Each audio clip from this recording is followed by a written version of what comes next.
Você já ouviu falar do problema do diamante? Ele acontece em linguagens de programação que permitem com que uma classe herde de mais de uma superclasse ao mesmo tempo. Ou seja, linguagens de programação que tem aquilo que a gente chama de herança múltipla. Por exemplo, aqui eu tenho a ideia de um programa, onde eu tenho uma classe chamada de pessoa. Essa classe aqui tem um método chamado de getLocalsPermitidos que vai retornar uma lista de strings que representa os locais permitidos que uma pessoa consegue acessar ou não. Eu também tenho uma classe chamada de estudante. Como o estudante é uma pessoa, ele está herdando o comportamento da classe pessoa e sobrescrevendo esse método aqui.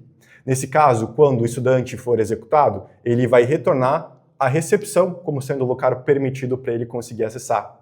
Eu também tenho um trabalhador. O trabalhador também é uma pessoa. Por causa disso, ele também estende a classe pessoa e sobrescreve esse método aqui. E ele retorna a biblioteca como um local permitido. E eu tenho aqui o meu estagiário. O meu estagiário é um estudante e também é um trabalhador aqui na minha instituição. Então, ele está herdando das duas classes. E cada uma dessas classes aqui tem uma representação diferente do que significa a gente ter os locais permitidos. E aí vem a questão. Se eu tiver uma instância da minha classe estagiário e eu executar esse método aqui, qual desses dois retornos que eu deveria retornar?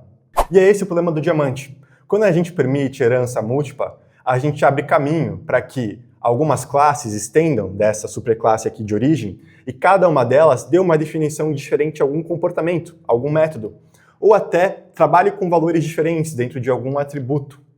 E para uma classe que vai estender essas duas superclasses aqui, vai ficar a ambiguidade. Quando eu executar esse pedaço de código, qual dessas duas interpretações eu deveria estar utilizando? A interpretação do estudante, do que significa a gente ter locais permitidos, ou a interpretação do trabalhador, do que significa a gente ter locais permitidos? A Qualit tem uma pergunta para me fazer.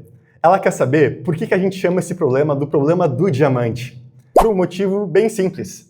Perceba que quando eu criei aqui toda a estrutura visual da hierarquia da herança das classes, eu quase que criei um diamante. Ou seja, aqui, aqui, aqui e aqui. Ou seja, visualmente, quando eu olho para isso, parece um diamante. E é só por isso que a gente chama isso de problema do diamante. Porque quando você vai representar de maneira visual, parece que você está desenhando um diamante. A Qualit tem uma pergunta para mim fazer. Ela quer saber como é que a gente consegue resolver esse problema aqui. Olha, tem muitas maneiras. A gente poderia simplesmente chegar aqui no nosso estagiário e sobrescrever esse método também. Então ele ia ter uma outra representação só dele, do que significaria getLocalsPermitidos. Só que a gente não pode contar só com isso. Então, vamos dar uma olhada em como algumas linguagens trabalham com esse problema. Em Java, por exemplo, esse problema simplesmente não existe. Porque ele não permite com que você tenha herança múltipla no contexto de herança. Então, uma classe em Java não pode estender de mais de uma classe por vez. É uma única classe, ou seja, não tem como acontecer esse problema no contexto de herança. Java é uma linguagem um pouco especial, porque por mais que no contexto de herança a gente não possa ter esse problema, a maneira como mecanismos de interface foi criado dentro da linguagem permite com que a gente tenha a volta desse problema. Mas é um outro contexto que não vale a pena a gente entrar nos detalhes aqui. Já em Python, que é uma linguagem que permite herança múltipla, para resolver esse problema ele utiliza uma coisa chamada de MRO, Method Resolution Order, ou ordem de resolução de método. O que isso significa? Aqui eu tenho a minha classe estagiário e a gente consegue ver que eu estou estendendo o estudante e o trabalhador, ou seja, aplicando a herança múltipla. O Python sempre vai priorizar aquilo que está mais à esquerda do meu código.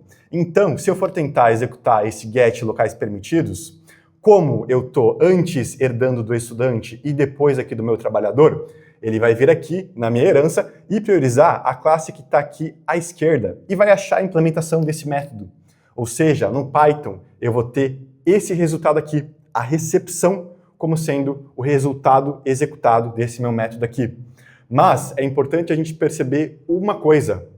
Python tem um truquezinho, que se a gente inverter a ordem da herança, o comportamento esperado vai mudar. Porque como ele prioriza sempre aquilo que está à esquerda, se eu agora estiver dando do trabalhador, Isso significa que ele vai antes encontrar essa implementação aqui e que ela vai ser utilizada.